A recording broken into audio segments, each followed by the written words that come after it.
Looks like Brent Key's pros and cons list shows talent over experience at safety.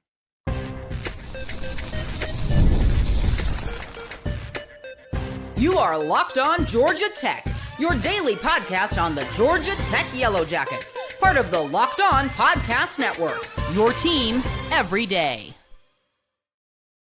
What's going on, everybody? Welcome into another episode of Locked On Georgia Tech. I am one of your hosts, Caleb Johnson. I wasn't smart enough to get into Georgia Tech, but I'm plenty smart enough to talk Georgia Tech sports. Taking this daily journey with me, covering the Yellow Jackets, is my co-host, Jarvis Davis, who's been covering Atlanta sports for the last 15 years. We want to start off by saying thank you for making Locked On Georgia Tech your first listen of the day, part of the Locked On Podcast Network, now the #1 sports podcast network. We're free and available wherever you download your podcast, and wherever you go to download them, make sure you leave us a 5-star review.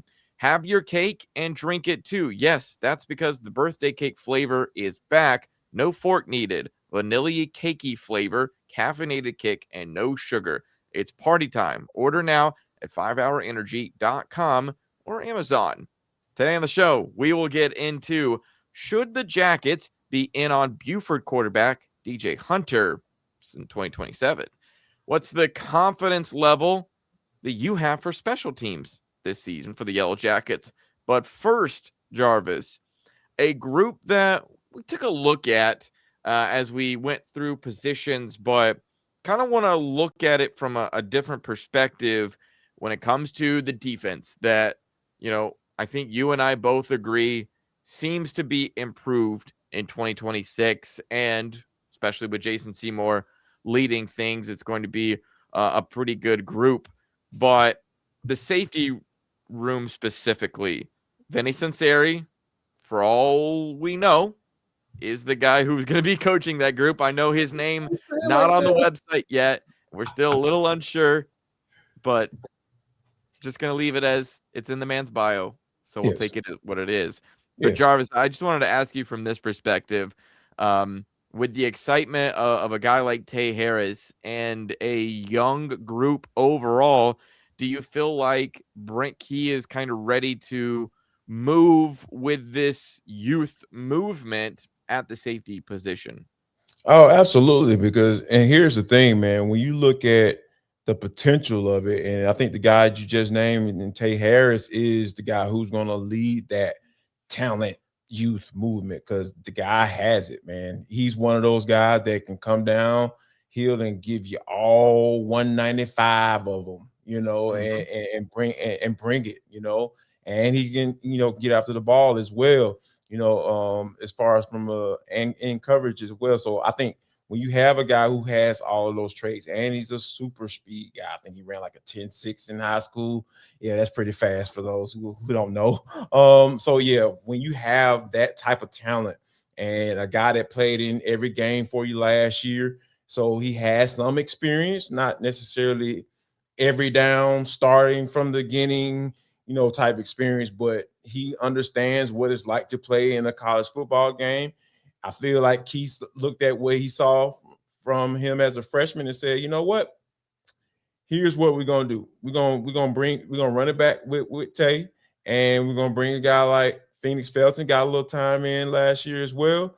And these are the guys, this is going to be our core group of guys that we're going to roll with and say, hey, this is where we are from a talent standpoint, and I trust these guys. And here's another little piece of it too that can give Key some comfort and Tech fans some comfort as well. They upgraded at the defensive tackle spot. They upgraded at the edge spot. Like, there are a lot of guys that are capable. We talked about Braden Manley and how he has to be more consistent. Like, they brought in 2 guys that look like Braden Manley, Noah Carter and Tajay McCoy. So they're going to have plenty of bodies to be able to put pressure on the quarterback when it's 3rd and long. So those guys on the back end don't necessarily have to worry about covering too long, because those guys can't rush the passer. So I feel like it's a combination of Key trusting the talent that he has, along with bringing in more talent and upgrading and filling in potential like roster spots because you had so many guys leave at a defensive tackle spot and upgrading there. So you are kind of balancing the inexperience that you have on the back end of defense with experience and guys who can rush the passer up front. So you kind of balance yourself out. So yeah, I really don't have that big of an issue with going with this youth movement. Jarvis, I found it really interesting that the safety group was one that graduated some guys, obviously, but they didn't lose guys to the portal. And I think it starts with Tay Harris kind of being at the top of that list of if other schools clearly saw, and the opportunities that he got last season, I have to imagine he was pretty sought after, but ultimately doesn't go in the portal, doesn't end up leaving.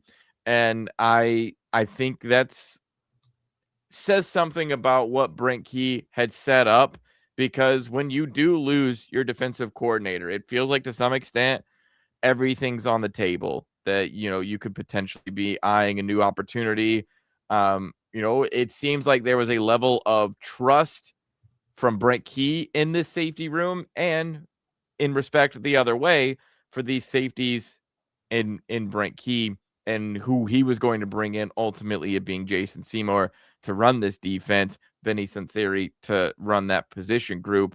Like, all of these things kind of go hand in hand together with, as you mentioned, a very young group where 4 of your 6 safeties are either freshmen or redshirt freshmen. Obviously, Tay Harris kind of leads the group from a talent perspective, I would think, but then you're also getting a guy in Kealan Jones that I would expect is going to get some snaps early on. Like, when you're able to flip a guy like this from up 316 at Georgia and get him into your program, you want to show off, the shiny toy. You kind of want to show off the, like, yeah, there's a reason why we got him here.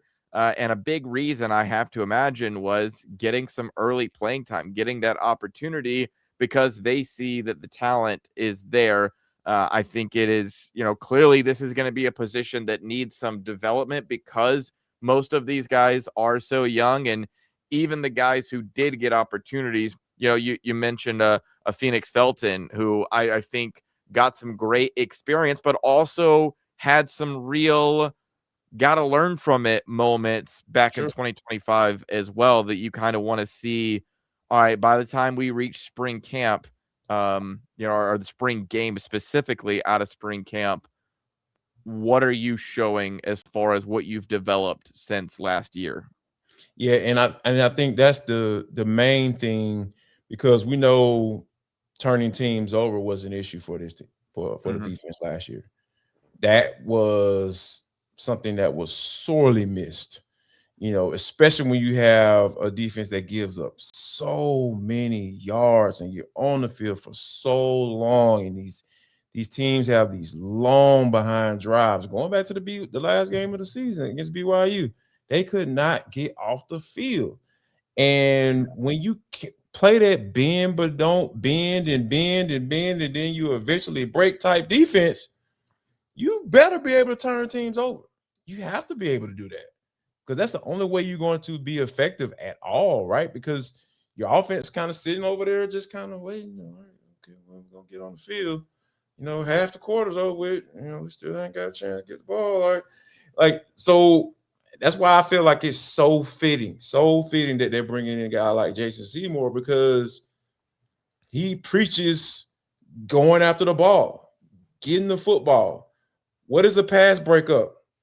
That means you got to play another down. It's like, I love to hear that, man. Take the ball away, but play offense.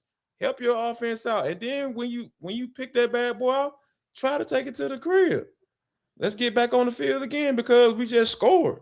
Let's try to score again. That's all about mindset and mentality, man. And when you have a coach, those are the first words kind of come out of his mouth when you talk about the style that he wants to play with. Yeah, that's a perfect marriage. Young, talented safeties that are itching to get their opportunity to start, yeah, it's easy to preach to them because they and will Jarvis, and everything. They're willing to yeah, do to stay on the field. and I feel like from what you're talking about, like, kind of this mindset, I think a big reason why you can go with the youth movement out of the safety position is because it's a position that requires or relies on instincts, and it's kind of, it feels like you got it or you don't. And when you're scouting that specific position, you're kind of looking for why we give Tay Harris so much hype. And I think in what they saw out of Kealan Jones coming into, and not to say that like Savion Riley, and I get it, like you've got some veteran leadership in this position group, but I feel like why you can rely on these younger guys is because a lot of it is just that instinct ability that you can coach up, but to some extent you just gotta have. Yeah, man. And sometimes you can't teach that. Now, guys, you can learn it, but it's not called instinct. It's called studying and prepping and watching film. You know what I mean? Yeah. Like when you combine those two things together, you might have a guy that might be going to the next level, Right. on your hands. So I think that when you have a guy who has natural ball skills, like those are guys that you like to pair with coaches like Jason Semore. If you're able to do that and then help them to understand, hey, you can be better at getting after the ball by studying and prepping and looking for certain tendencies, on third and long. What is this two wide receiver going to be running, on this particular out of this particular formation? Hey, I might be able to lean that way a little bit depending on what the call is. And I think that that's the fun stuff right there. When you get into that level where you don't have to necessarily kind of overcompensate for a lack of talent, like I don't think that's going to be an issue this year on the back of the end of this defense. All right, let's go from a side of the ball that we often spend a lot of time talking about, defense, and go to a position group that we maybe haven't spent much time talking about. What's your confidence level in the special teams for Georgia Tech this season?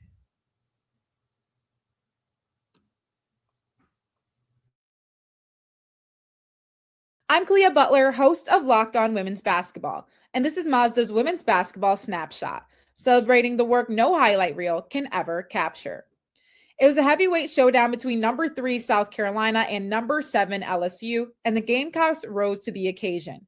South Carolina secured a hard-fought 79-72 victory to stay atop the SEC standings, using a balanced offensive attack to outlast the Tigers. Tessa Johnson led the way with 21 points, while Raven Johnson added 19. Medina Okot dominated the paint with a double-double, finishing with 12 points and 17 rebounds, while Joyce Edwards chipped in 10 points to round out the scoring. With the statement win, the Gamecocks now turn their attention to a road matchup at number 23 Alabama on Thursday. These moments are earned off the clock, those long before the lights ever come on. The sweat, the fakes, the doubt, the scrapes, and coming back for more every time. Mazda puts that same drive into every detail. Wins define the moment, putting in the work, that defines you. There's more to a Mazda because there's more to you. Ever wanted to experience the NBA Finals live and in person? FanDuel is giving you that chance to turn a dream into reality with their NBA sweepstakes. Here's how it works. Use your profit boost on any NBA future, and you'll automatically be entered for a shot to win a trip to the NBA Finals for 2. That's right. Yeah, it's the flights, it's the tickets, the whole experience locked in for you. So if you're already looking at the board, thinking about which team can make a deep run, this is the perfect time to lock it in.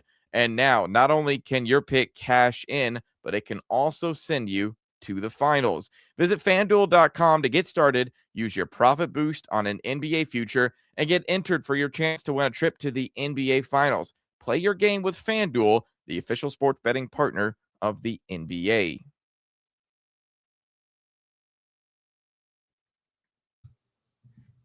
Look, guys, if you're someone that never misses an episode of Locked On Georgia Tech, the Everydayer Club is built especially for you. Get Locked On Georgia Tech ad-free, plus members-only Discord access and more by heading over to LockedOnGeorgiaTech.supercast.com to join the club.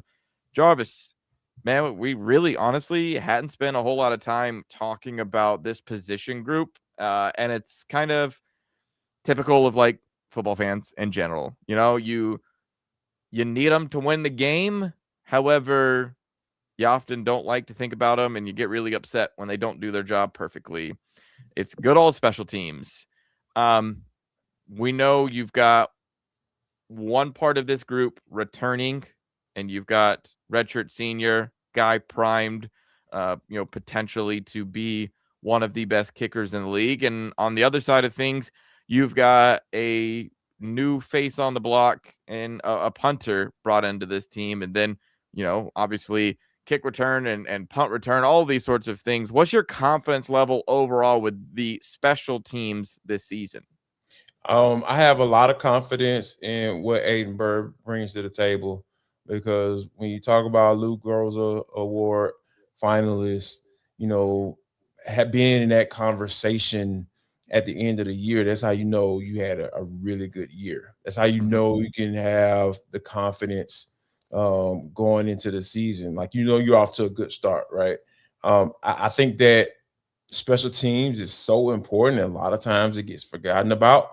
And I'm kind of slapping myself on the wrist a little bit because, like, Jarvis, y'all haven't talked about special teams yet. And then I'm glad that you brought this up, because this is the third element of the game that a lot of teams lose on a weekly basis. Like, you can have some really good football teams, but that special teams unit can be the downfall. It can be why they lose games. And you saw just look at the national champion, Kurt Signetti, that special teams unit. Oh my gosh, so freaking good, man. You can tell that they put a lot of time and effort into perfecting that unit that's probably only going to be on the field maybe 5 or 6 times a game, depending on what the offense is doing and all of those things.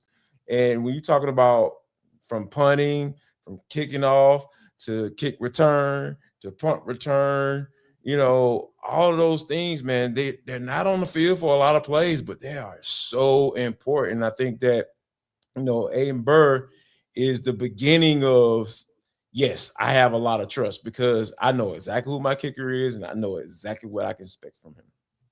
Yeah, I mean, Georgia Tech doesn't beat Clemson without him in that fire drill kick. They don't they don't beat Wake Forest without 3 crucial kicks in that game. I mean, he proved himself time and time again this past season. Even in, a couple of moments where, like, he's gonna miss, he's not gonna be perfect. He's gonna miss a kick. Sure. And the team kind of bails him out in some areas. But I think what Burr was able to do, I mean, Jarvis, you and I were talking about, is this man going to go ahead and take this opportunity and go to the league? Yeah. Because that was a legitimate thing on the table for him. Now, it's going to be difficult to fight for that roster spot because there's only 32 of those jobs. Absolutely. But the fact that you get that level of talent to come back, because, I mean, he had a huge bounce back season this year from what it was in 2024, because it was like, 2023 really consistent. 2024 it felt like a little bit all over the place, and so to come back and bounce back like he did last season, it really feels like he's setting you up for having the ability to change some losses into wins, quite simply. And then from the punting perspective, Jarvis, like, it was clearly an area that Brent Key for the last couple of years has felt a need to address in the transfer portal. Last year, he brings in Marshall Nichols out of UNLV. That was a huge hit. I mean, Nichols was averaging about 48 yards a punt. So that's then, amazing. right? Yeah. Then you go to the portal and you bring in Alex Bacchetta out of Rice, who's local kid coming out of Westminster here in Atlanta. He averaged with Rice about 45 yards a punt. So it feels like this is clearly an area that Brent Key sees the importance in.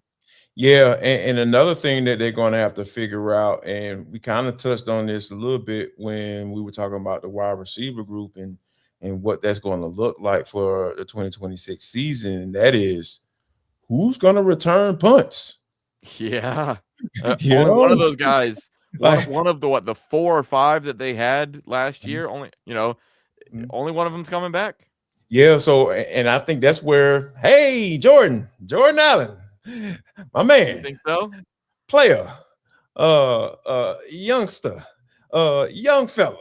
Hey, man, it's time to step up, because when you talk about taking that next step in solidifying yourself as a weapon, we got a little flashes of it last year, a lot of the jet sweeps and getting the ball in his hands and letting them go to work. We saw Allen really take advantage of that when Buster did get him the football.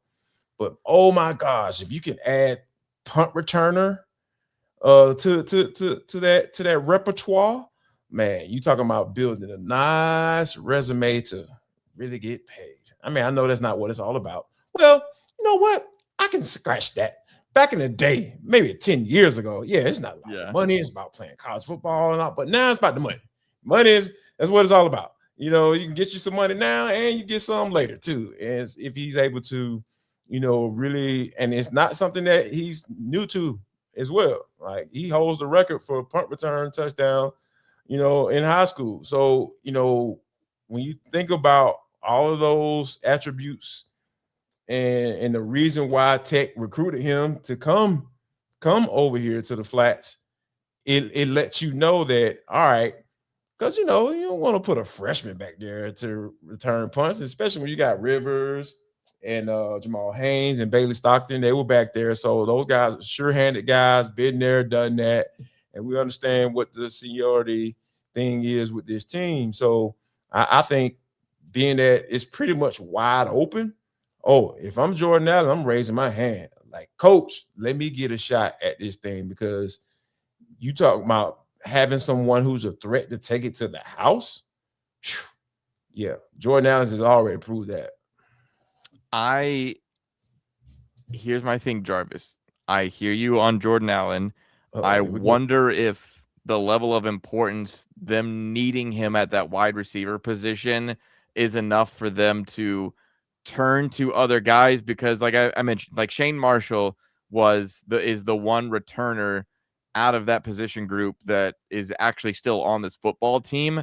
So then I start going to, all right, who are some track guys on this team? You mentioned Jordan Allen. I start once again, probably my favorite player, our favorite new player on this team, Jalen Mbakwe. Great track star. I don't know that they could put any more on his plate, though, Jarvis. So then I look at Debron Gatling, who came from South Carolina.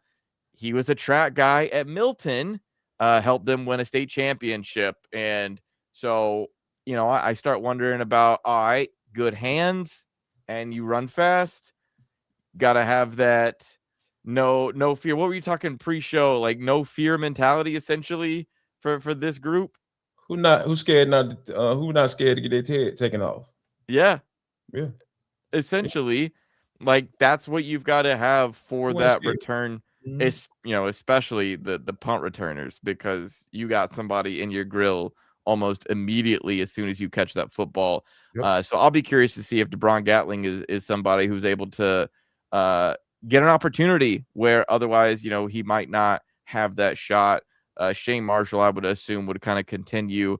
And then you start rounding out and seeing who else through camp kind of breaks through in that position group, because, yes, it is truly a vital group that will need to be addressed by Brent Key. All right, let's go from current team that Brent Key is building out to the future team. Let's take a look at 2027. Should the Jackets be on Buford quarterback DJ Hunter?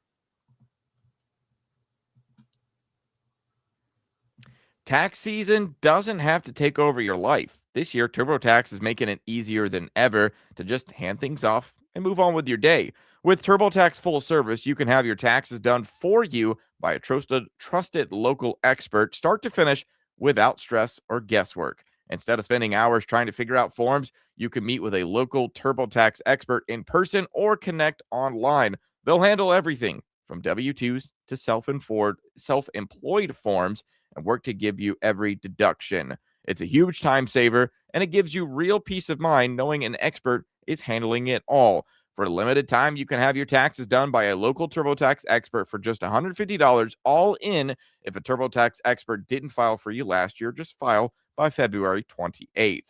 Take taxes off your plate and get back to your life. Visit turbotax.com/local to book your appointment today. Welcome to the 5-Hour Energy Flavor Draft. We're looking at every aspect of the draft to let you know which tasty flavors are the best and which just might be sleepers.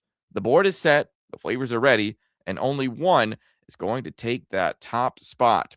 5-Hour Energy Shots give you a boost with 0 sugar. Look, me personally, I love the watermelon flavor. Maybe I just like to keep it simple, but it has that juicy watermelon candy style flavor. It's light, it's got refreshing sweetness, subtle, clean fruit notes. It's not over heavy or too syrupy. It's just a smooth, refreshing finish. But I will say, cotton candy could be a real sleeper pick. It's a delicious swirl of sugary clouds, fruity twist, hint of vanilla. It's got that sweet side of tasty caffeine with that throwback flavor. I start thinking nostalgic carnival style taste, pure sweetness from start to finish. Find your new favorite flavor of 5-Hour Energy Shots, available online at 5hourenergy.com or Amazon.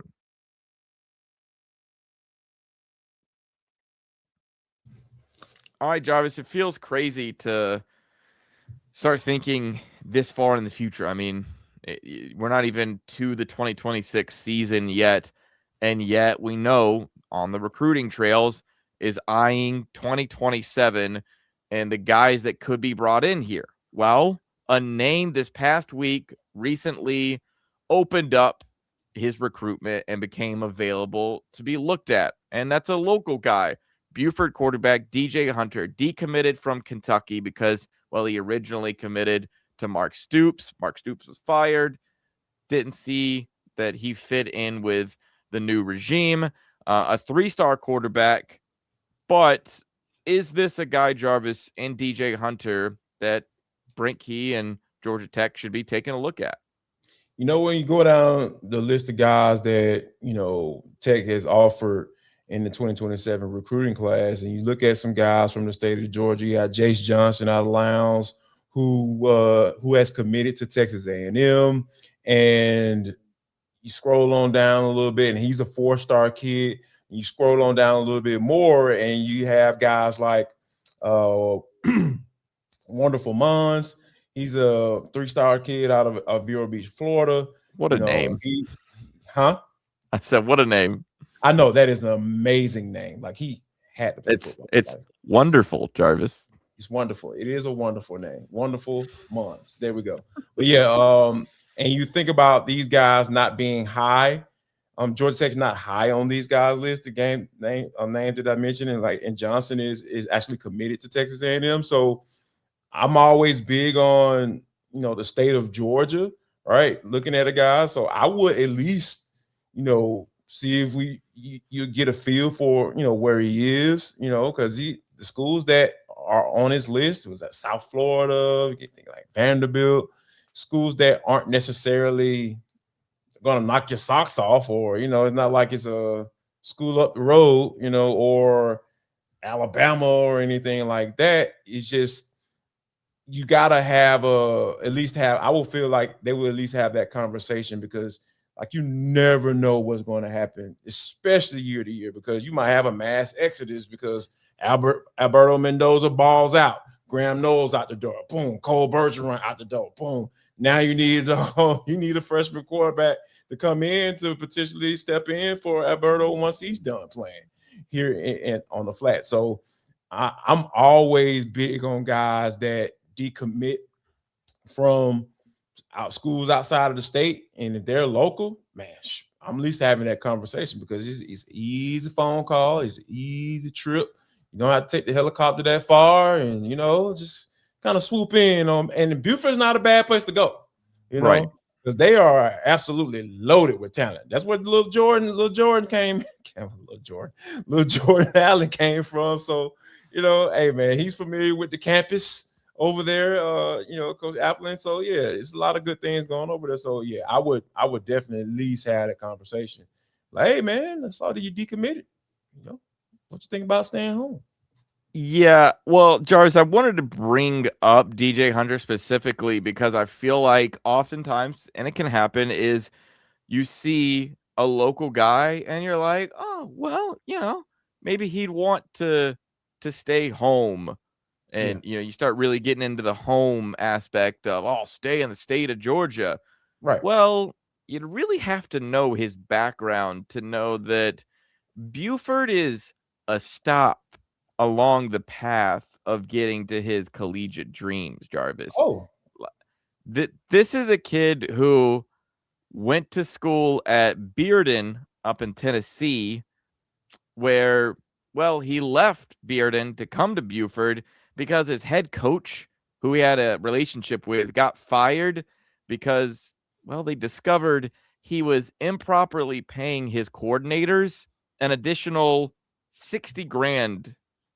So that's a pretty big chunk of change, Jarvis, to just be I'm sorry, not making the books. Caleb. Where he getting this money from? I'm just curious. I know. I mean, there must be some boosters up there in the Bearden area. Man, Bearden. If y'all need a defensive line coach, hit my line. You know what I'm saying? Like, hit me up, because I like the amount of money. Like, I have guys that I played with in college and played with in the Arena League and all that stuff.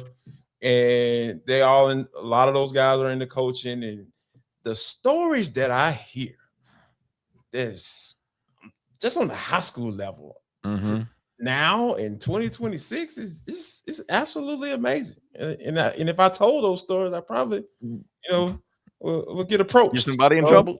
Yeah, get somebody in trouble. I don't want to do that. I don't want to get anybody in trouble. But yeah, man, this is absolutely amazing for a head coach to be able to pay, whether it's $60,000 combined or $60,000 a piece. Either way, that is a lot of money for a head coach to be paying one individual on a high school football coaching staff.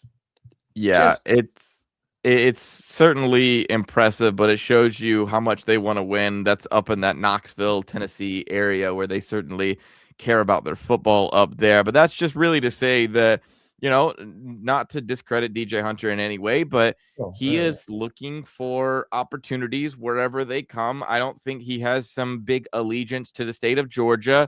And it kind of came through with this past week when he said, when he opened up his recruiting, he talked about South Florida, Maryland, West Virginia, Florida State, and Duke. Then the teams who have taken a look at him have been Auburn, Kennesaw State, UAB, Vandy, and Virginia Tech. So a lot of eyes are on DJ Hunter right now. It seems like Georgia Tech, not one of those schools, but doesn't mean they won't. But it also, you kind of understand with the quarterback group that Georgia Tech has right now that maybe there'll be a bigger push to keep the guys in-house, knowing that somebody or somebodies are going to end up, leaving once it's all said and done, and Brent Key ultimately decides a starting quarterback. But that's going to do it for this episode of Locked On Georgia Tech. Make sure you subscribe on YouTube and anywhere you listen to podcasts for free.